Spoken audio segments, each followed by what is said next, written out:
नमस्कार दोस्तों। आज का जो हमारा लेक्चर है उसमें हम लोग बात करेंगे ह्यूमन डाइजेस्टिव सिस्टम का, जिसे हिंदी में हम लोग बोलते हैं मानव पाचन तंत्र। मानव पाचन तंत्र के 5 प्रोसेसेस है जिसके द्वारा हमारे जो भी भोजन ग्रहण किए जाते हैं हमारे द्वारा उनको डाइजेस्ट करने में मदद मिले या उससे एनर्जी मिले या जो भी चीजें उसे हमें प्राप्त होती है। अल्टीमेटली इसके जो प्रोसेसेस के बारे में बात करें, जो क्रियाओं के बारे में बात करें, उसमें पहला है हमारा इंजेशन।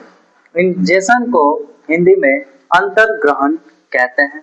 दूसरा जो हम प्रोसेस पढ़ेंगे उसमें हम लोग बात करेंगे डाइजेशन की, जिसे हम लोग पाचन बोलते हैं। तीसरा जो है इसे हम लोग बोलते हैं एब्जॉर्प्शन मीन्स अवशोषण। चौथा जो प्रोसेस है वो होता है हमारा एसिमिलेशन मीन स्वांगीकरण। पांचवा जो प्रोसेस है उसे हम लोग बोलते हैं इजेशन यानी कि मल त्याग। अब इन पांचों प्रोसेसेस के बारे में एक एक करके हम लोग यहाँ से देखेंगे कैसे होता है, क्या क्या चीजें इसमें इन्वॉल्व होती हैं। जैसे सबसे पहले बात करेंगे हम लोग इंजेशन में, तो इंजेशन का मतलब ही होता है टेकिंग ऑफ फूड, यानी कि भोजन का ग्रहण करना ही हमारा इंजेशन कहलाता है। जिसमें मोस्ट इम्पोर्टेंट जो चीज होता है वो हमारा माउथ होता है, यानी कि मुंह होता है, जहां से इंजेशन की क्रिया शुरू होती है। इसके बाद जस्ट माउथ में मौजूद जो हमारा टीथ है वो सबसे पहले च्युइंग करने के लिए में कार्य आएगा, यानी कि भोजन के जो टुकड़े जो हमने ग्रहण किया है उसको बारीकी से तोड़ने में मदद करता है। हालांकि बोला जाए तो टीथ के द्वारा यानी कि मुंह से ही हमारी पाचन की क्रियाएं शुरू हो जाती है। इस पाचन की क्रियाएं में चाहे टीथ हो या सलाइवा हो, इस क्रियाओं में अगर हम लोग बात करें तो टीथ के जैसे कि 4 प्रकार हैं और उन चारों के टीथों के कार्य भी क्या हैं, अलग अलग हैं। अब इसमें जो मोस्ट इम्पोर्टेंट चीज होता है वो हमारा जो इस भोजन ग्रहण की है उसके स्वाद को, उसके टेस्ट को बताने के लिए हमारे जीभ में, टोंग में कुछ टेस्ट बर्ड्स पाए जाते हैं। जिन भी एरिया में टेस्ट बर्ड्स पाए जाते हैं सिर्फ उन्हीं एरियाज के द्वारा इन चीजों को हम लोग पहचान सकते हैं कि ये तीखा है, खट्टा है, मीठा है, ये सारी चीजें। जैसे कि अगर हम लोग बात करें अपने टंग की तो कुछ इस प्रकार से पाया जाता है। इसमें जो सबसे आगे वाला जो पोर्शन होता है इसके द्वारा हमें मीठापन यानी कि स्वीट का हमें पता चलता है। जस्ट इसके बगल में पाए जाने वाले जो दोनों साइड में होंगे टेस्ट बर्ड्स, ये बताते हैं कि वो सॉल्टी है या नहीं है, यानी सॉल्ट है तो इसके द्वारा हमें पता चल जाएगा। इसके जस्ट पीछे पाए जाने वाला जो एरिया होता है वो सावर यानी कि खट्टापन के बारे में बताने का काम करता है, और कड़वापन जो होता है हमारे इस बैक वाले पीछे वाले एरिया में होता है, जिसे हम लोग इंग्लिश में बीटर और हिंदी में कड़वा बोलेंगे। हालांकि तीखेपन के लिए हमारे इस टंग में, जीभ में ऐसी कोई चीजें पाई नहीं जाती है, मतलब टेस्ट बर्ड्स के रूप में नहीं पाई जाती है। लेकिन इसका हमें एक हमारे अंदर एक हार्मोन रिलीज होता है जिसे हम लोग कैप्साइसिन बोलते हैं। कैप्साइसिन, इस कैप्साइसिन के द्वारा हमें पता चलता है तीखेपन के बारे में। इसके बाद हम लोग बात करें तो हमारे भोजन के इस प्रोसेसेस में सलाइवा का बहुत इंपॉर्टेंट रोल हो जाता है, क्योंकि भोजन जो है जो हम लोगों ने च्यूइंग किया या कटिंग किया जो भी, उसके हमारे अंदर के मूवमेंट के लिए इस सलाइवा का होना बहुत इंपॉर्टेंट होता है, यानी कि लार का होना बहुत जरूरी होता है। अगर ये सलाइवा या लार हमारे बॉडी के अंदर नहीं होंगी तो कहीं ना कहीं भोजन को अंदर धकेलने में हमें परेशानी होगी, और कई बार हम लोग को ये होता है जब सलाइवा प्रचुर मात्रा में नहीं बनता है। हालांकि ये सलाइवा के द्वारा भोजन जो है सलाइवा की मदद से ये भोजन जो है हमारे फूड पाइप या ओइसोफेगस जिसे हम लोग बोलते हैं आहार नली में जाता है। आहार नली में फूड पाइप और ओइसोफेगस की मदद से जो भोजन गया वो जो है एक पेरिस्टाल्टिस मूवमेंट बोलते हैं, यानी कि क्रमाकुंचन गति, उसके द्वारा भोजन हमारे अंदर जाता है। मीन्स अगर मान लीजिए कि ये हमारा जो फूड पाइप है, अगर भोजन यहाँ पे है तो ऊपर वाला पोर्शन क्या होगा, यहाँ पे थोड़ा सा अंदर की तरफ दबेगा, यानी कि पुश करने की प्रोबेबिलिटी होगी। और यहाँ पे भोजन मान लीजिए यहाँ से अब यहाँ पे अगर आ गया कुछ ऐसा, फिर ये बार बार ये ऊपर से पुशिंग की मूवमेंट होगी और इसी मूवमेंट को हम लोग पेरिस्टाल्टिस मूवमेंट या क्रमाकुंचन गति कहते हैं, जिसके द्वारा भोजन हमारे अब यहाँ से स्टोमक में जाएगा और यहाँ से इसी स्टोमक के द्वारा भोजन का मुख्य डाइजेशन अब शुरू होने वाला है। तो आइए अगला हम लोग डाइजेशन के बारे में चर्चा करते हैं। आइए अब हम लोग बात करेंगे डाइजेशन के बारे में, यानी पाचन की क्रिया, यानी कि पेरिस्टाल्टिस मूवमेंट, यानी कि क्रमाकुंचन गति के द्वारा जब भोजन हमारे स्टोमक में पहुंचता है तो मुख्य डाइजेशन अब यहीं से शुरू होने वाला है। इस मुख्य डाइजेशन में अगर हम लोग बात करें सबसे पहले तो यहाँ पे स्टोमक के बारे में, और स्टोमक एक जे शेप्ड ऑर्गन है हमारे बॉडी के अंदर। इस जे शेप्ड ऑर्गन में अगर हम लोग बात करें, इसी को स्टोमक को ही हम लोग अमाशय भी हिंदी में बोलते हैं। अब ये जो स्टोमक है इसके अंदर बहुत सारे मिलियंस ऑफ डाइजेस्टिव एंजाइम्स पाए जाते हैं, यानी कि पाचन की क्रिया को करने के लिए बहुत सारे एंजाइम्स इसमें पाए जाएंगे। लेकिन इसमें जो सबसे मुख्य एंजाइम्स होता है वो हमारा HCl होता है, जिसे हम लोग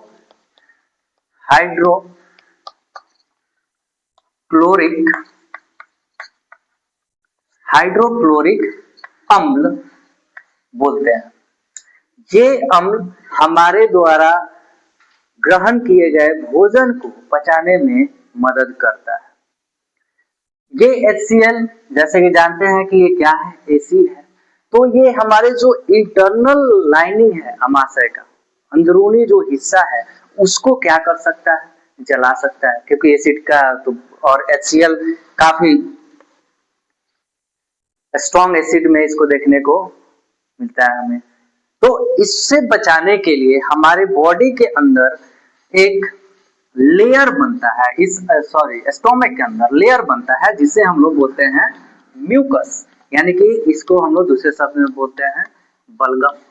यही बलगम क्या करता है, हमारे जो इंटरनल लाइनिंग है इस स्टोमक के, उसको बचाने में मदद करता है। इसके अंदर पाया जा रहा है, ये मान लीजिए कि हमारा जो भी स्टोमक है, स्टोमक के ये इंटरनल लाइनिंग, यहाँ पे ये म्यूकस या बलगम पाया जाएगा, जो कि क्या करेगा, हमारे इस स्टोमक की अमाशय की रक्षा करता है।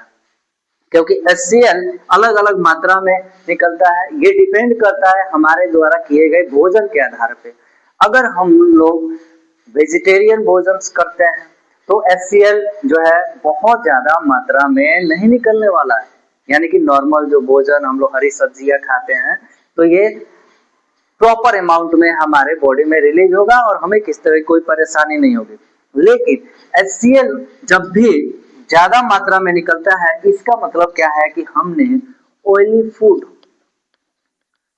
फूड का ग्रहण ज्यादा किया है और इसी वजह से हमारे बॉडी में एसिडिटी की भी परेशानी आती है, यानी कि अम्लीयता हमारे बॉडी के अंदर बन जाती है। वैसे भी बोला जाता है कि हमें जो है बेस रिलेटेड जो बेसिस रिलेटेड जो फूड है उनका ग्रहण करना चाहिए, क्योंकि हमारा ब्लड भी बेसिस वाला है। लेकिन हम लोग ज्यादातर क्या करते हैं, अम्लीय भोजन करते हैं और अम्लीय भोजन करने की वजह से ही ये एसिडिटी की प्रॉब्लम हमें ज्यादा देखने को मिलती है। तो कहीं ना कहीं अगर देखें तो डाइजेशन का मुख्य कार्य हमारे अमाशय में हो रहा होता है, जहाँ पे भोजन हमारे किए गए भोजन के आधार पे ही ये स्टोमक की वर्किंग टाइम डिपेंड करती है। यानी कि अगर हम लोगों ने नॉर्मल वेजिटेरियन भोजन किया है तो यहाँ पे हमारे अमाशय को बहुत ज्यादा काम नहीं करना है। खासकर अगर हमने वाटरी सब्सटेंसेज यानी कि पानी, जिसमें वैसे भोजन जिसमें पानी ज्यादा है, अगर उसका हम लोगों ने इस्तेमाल किया है तो हमारे अमाशय को ज्यादा काम नहीं करना पड़ेगा। 2 से 3 घंटे या अधिक से अधिक 4 घंटे काफी होते हैं। लेकिन अगर इससे ज्यादा अगर इसको काम करना पड़ रहा है, मतलब हम लोगों ने या तो ऑयली फूड की कंज्यूम किया है और या तो नॉन वेजिटेरियन प्रोडक्ट हम लोगों ने कंज्यूम किया है, जिसकी वजह से इसको ज्यादा वर्क करना पड़ रहा है। अब हालांकि अब इस डाइजेशन के बाद जो हमारा अगला प्रोसेस है वो है एब्जॉर्प्शन, जिसके बारे में हम लोग अब चर्चा करेंगे। चलिए, अब जो हमारा अगला टॉपिक है वो एब्जॉर्प्शन यानी कि अवशोषण है। यानी कि अब जो भोजन हमारे स्टोमक में पूर्ण रूप से पच चुका है, अब वो कहाँ जाएगा एब्जॉर्प्शन के लिए? हमारे स्मॉल इंटेस्टाइन में, जहां पे एब्जॉर्प्शन की क्रिया की जाएगी।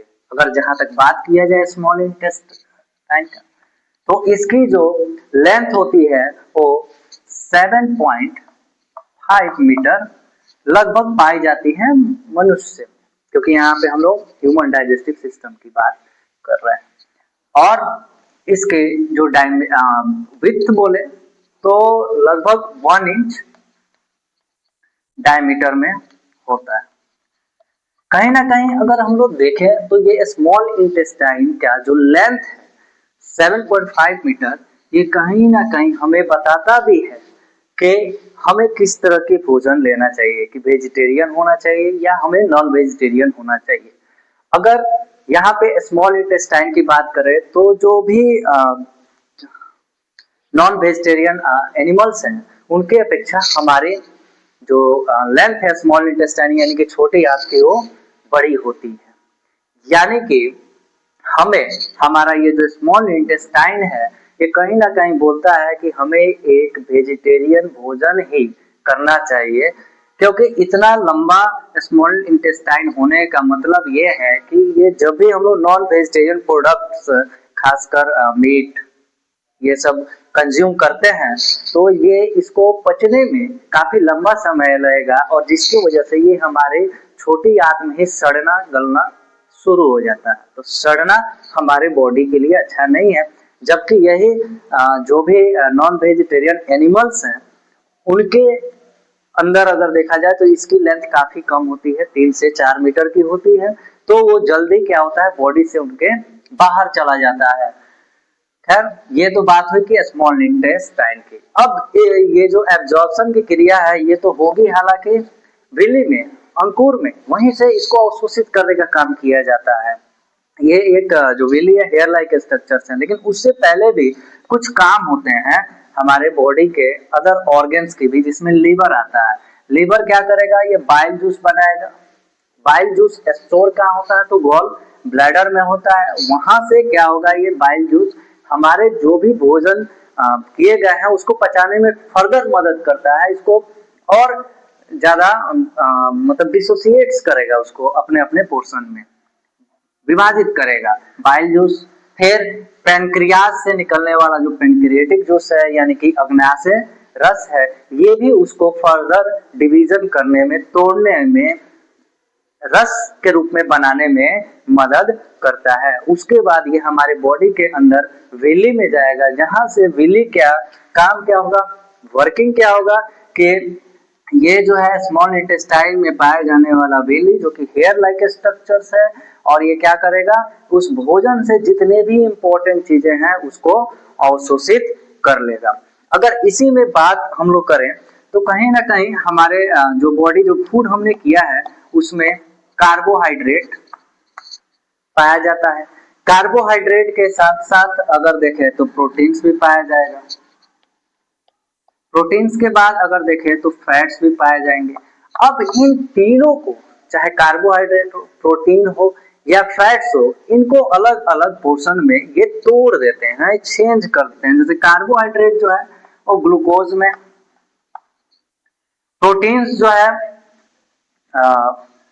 प्रोटीन्स हमारा एमिनो एसिड्स में कन्वर्ट होता है, एमिनो एसिड्स में, एमिनो अम्ल में, ठीक है। और फैट जो है हमारा फैटी एसिड्स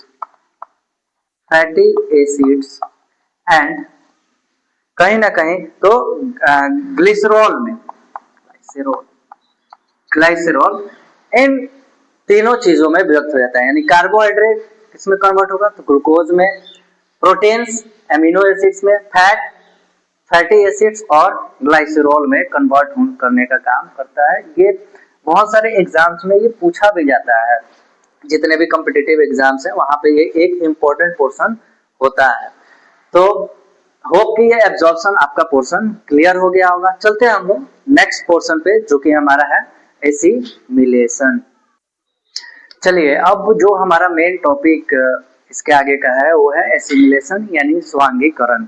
कहीं ना कहीं एसिमिलेशन का मतलब यह है कि जो भोजन हमने किया, जो स्मॉल इंटेस्टाइन में मौजूद विली ने यानी अंकुर ने क्या किया, उसको अवशोषित करके ब्लड वेसल्स में भेजने का काम किया, वहां से ब्लड में मिक्स हुआ। ब्लड में मिक्स होने के बाद हमें जो भी चीजें इससे एनर्जी मिले, चाहे हमारे ग्रोथ में हेल्प किया या अलग अलग चीजों में, वो वही हमारा क्या कहलाता है, एसिमिलेशन कहलाता है।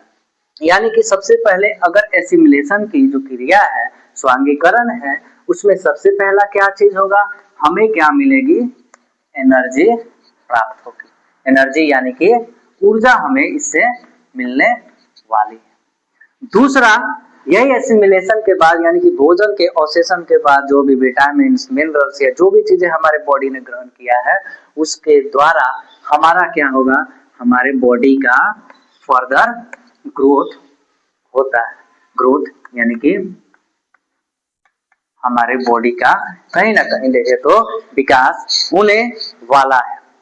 इसके बाद अगर हम लोग बात करें तो और क्या होगा, हमारे बॉडी के अलग अलग जो सेल्स और टिश्यू होते हैं वो डैमेज हो गए होते हैं। यही भोजन करने की वजह से जो भी मिनरल्स, विटामिन्स या जो चीजें हमारे बॉडी ने एब्जॉर्ब किया है, उसके एब्जॉर्प्शन की वजह से अब क्या होगा, जो सेल या टिश्यू हमारे बॉडी के डैमेज हुए थे, अब वो खुद को रिपेयर करना शुरू करेंगे। यानी कि रिपेयर ऑफ सेल्स और टिश्यूज, यानी कि सेल्स यानी कि कोशिका और टिश्यूज यानी कि ऊतक, ये हमारे बॉडी के जो इम्पोर्टेंट पोर्शन है, जिससे हमारा ये पूरा का पूरा ढांचा तैयार है बॉडी का, उसको रिपेयर करने का काम ये एसिमिलेशन क्रिया के द्वारा होगा। एनर्जी तो हमें मिलनी ही है, साथ में हमारे बॉडी का ग्रोथ होना ही है। ये डिपेंड करेगा ग्रोथ हमारे द्वारा किए गए भोजन के आधार पे।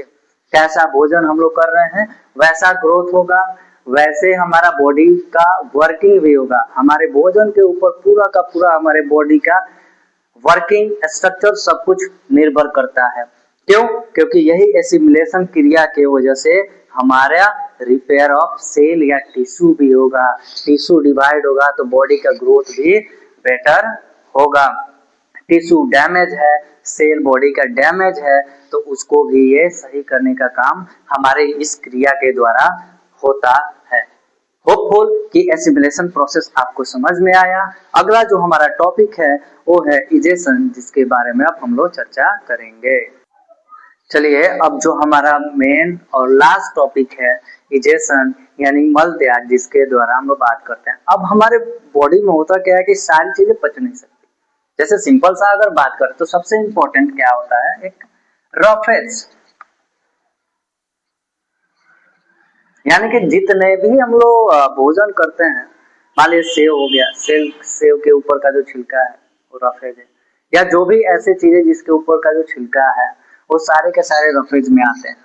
और इन रफेज का मेन इंपॉर्टेंट काम क्या होता है कि ये हमारे द्वारा किए गए भोजन को पचाने में मदद करते हैं। ये पचते खुद नहीं है, ये हमारे द्वारा जो भोजन किया गया है उसको पचाने में मदद करते हैं। इसलिए रफेज बहुत ही इंपॉर्टेंट पोर्शन होता है हमारे इस पूरे के पूरे ह्यूमन डाइजेस्टिव सिस्टम का।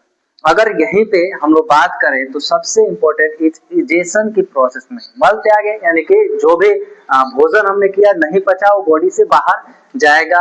अब इस तरह की क्रियाओं में हमारा लार्ज इंटेस्टाइन इन्वॉल्व होता है। लार्ज इंटेस्टाइन यानी कि बड़ी आंत, और इस बड़ी आंत की जो लंबाई है वो मात्र 1 से 1.5 मीटर, मात्र इतने ही इसके लंबाई, और 1.5 मीटर लगभग लंबाई होने के वजह से अगर देखें तो कहीं ना कहीं ये लार्ज इंटेस्टाइन हमारी मदद करता है मल जो बन गया है हमारे बॉडी में उसको बॉडी से बाहर निकालने में। इसी लार्ज इंटेस्टाइन में वाटर का एब्जॉर्प्शन होता है, वाटर का एब्जॉर्प्शन इसी लार्ज इंटेस्टाइन में होता है, यानी कि पानी का अवशोषण। जो भी हमारे बॉडी ने जो भी वेस्ट बन गया उस वेस्ट को बाहर जो बॉडी हमारा ऑर्गन निकलता है उसे हम लोग क्या बोलते हैं, एनस बोलते हैं, यानी कि गुद्दा या मल द्वार, जिसके वजह से हमारे बॉडी का वेस्ट बाहर जाता है। ये वेस्ट हमारे लिए बहुत ही हानिकारक होता है जो बॉडी के अंदर बना है, इसको बॉडी से बाहर निकालना बहुत ही ज्यादा जरूरी है, क्योंकि अगर इसको बॉडी से बाहर नहीं निकालेंगे तो ये एक टॉक्सिक यानी जहरीला पदार्थ बन जाएगा और इसके वजह से हमारी जान भी जा सकती है। होपफुली ये वीडियो आपको ह्यूमन डाइजेस्टिव सिस्टम को समझने में मदद आया होगा। ऐसे ही वीडियो के साथ बने रहने के लिए हमारे चैनल को सब्सक्राइब करें, लाइक करें, शेयर करें। धन्यवाद।